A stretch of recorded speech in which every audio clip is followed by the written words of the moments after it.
Hello दोस्तों, आज हम पढ़ेंगे 12वीं के जीव विज्ञान का प्रथम अध्याय पुष्पी पादपों में लैंगिक जनन। इसके बहुविकल्पीय प्रश्नों को हम पढ़ेंगे जो पिछले वर्षों के बोर्ड एग्जाम में बार बार रिपीट हो रहे हैं। तो चलिए शुरू करते हैं। पहला क्वेश्चन है, भ्रूण कोश में प्रवेश के समय पराग नलिका में होते हैं। ऑप्शन है 4 युग्मक, 3 नर युग्मक, सी 2 नर युग्मक। तो हमारा सही आंसर है इसका है 2 नर युग्मक। दूसरा क्वेश्चन है, पराग कण की बाहरी भित्ति बनी होती है। ऑप्शन ए है सेल्यूलोज की, बी है पेक्टोसेल्यूलोज की, सी है लिग्निन और डी है स्पोरोपोलेनिन। तो इसका सही आंसर है स्पोरोपोलेनिन। विकासशील परागकणों को पोषण देता है बाह्य त्वचा, मध्यपर्त, टेपिटम या फिलामेंट। तो इसका सही आंसर है टेपिटम। अध्यावरणीय से घिरा हुआ कोशिकाओं का एक पुंज होता है। इसमें ऑप्शन दिया हुआ है निभाग, बी बीजांडकाय और सी है भ्रूणकोश और डी बीजांड। तो इसका सही आंसर है बीजांडकाय। इसको हम जानेंगे कि कैसे बीजांडकाय जो है इसका सही आंसर है। तो हम देखते हैं कि एक बीजांड की संरचना में आप देख सकते हैं कि जो बीजांडकाय होता है ये हमारा बीजांडकाय है।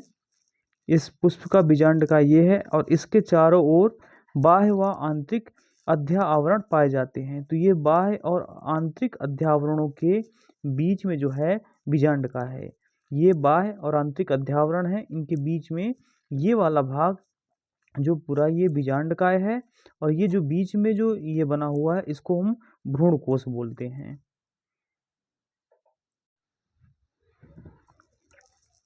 अगला प्रश्न है, आवृत बीजियों में भ्रूणकोश होता है द्विगुणित, त्रिगुणित, अगुणित या बहुगुणित। तो हमको पता है कि निषेचन के बाद में जो भ्रूणकोश बनता है उसमें उसके अंदर में एक अंडकोशिका होती है और दूसरा जो है द्वितीयक केंद्रक होते हैं। जब इसमें फर्टिलाइजेशन हो जाता है तो उसमें 3 केंद्रक बन जाते हैं, इसलिए यह होता है त्रिगुणित कहलाता है। भ्रूणकोश में क्रोमोसोम होते हैं। छठवां क्वेश्चन है, भ्रूणकोश में क्रोमोसोम होते हैं। ऑप्शन इसके हैं ए एन अगुणित, बी 2n द्विगुणित, सी 3n त्रिगुणित, डी है 4n चतुर्गुणित। तो इसका सही आंसर है 3n त्रिगुणित। ये सेम वही क्वेश्चन है जो हमने 5वें नंबर में पढ़ा है। 7वां है प्रश्न है, बीज में अवशिष्ट बीजांडकाय को क्या कहा जाता है। ए नाभिका, बी अंतःकवच, सी निभाग और डी परिभ्रूणपोष।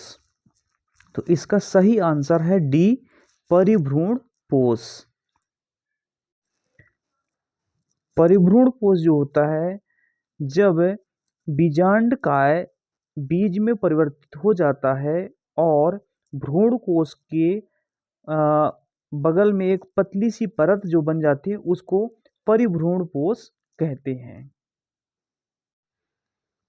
अगला प्रश्न है, भ्रूण की अक्रियशीलता वाली स्थिति को क्या कहते हैं। ऑप्शन है ए प्रसुप्ति, बी मोरुला, सी उत्तेजित, डी इनमें से कोई नहीं। तो इसका सही आंसर है ए प्रसुप्ति। अगला प्रश्न है, सेब किस प्रकार के फल का उदाहरण है।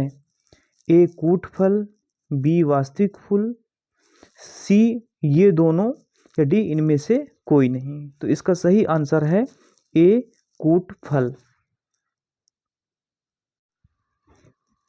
हम जानते हैं कि जो वास्तविक फल होता है वह बीजांड या अंडाशय में बनता है निषेचन के बाद में, लेकिन जो सेब होता है उसका निर्माण बीजांड या अंडाशय से न होकर के पुष्पासन से होता है, इसलिए यह वास्तविक फल नहीं होता, इसको कूट फल कहते हैं। अगला प्रश्न है, एक बीज से अधिक भ्रूणों की उपस्थिति को कहते हैं ऑर्निथोफिली, बहुभ्रूणता, एंटोमोफिली या डी इनमें से कोई नहीं। तो इसका सही आंसर है बी, बहुभ्रूणता।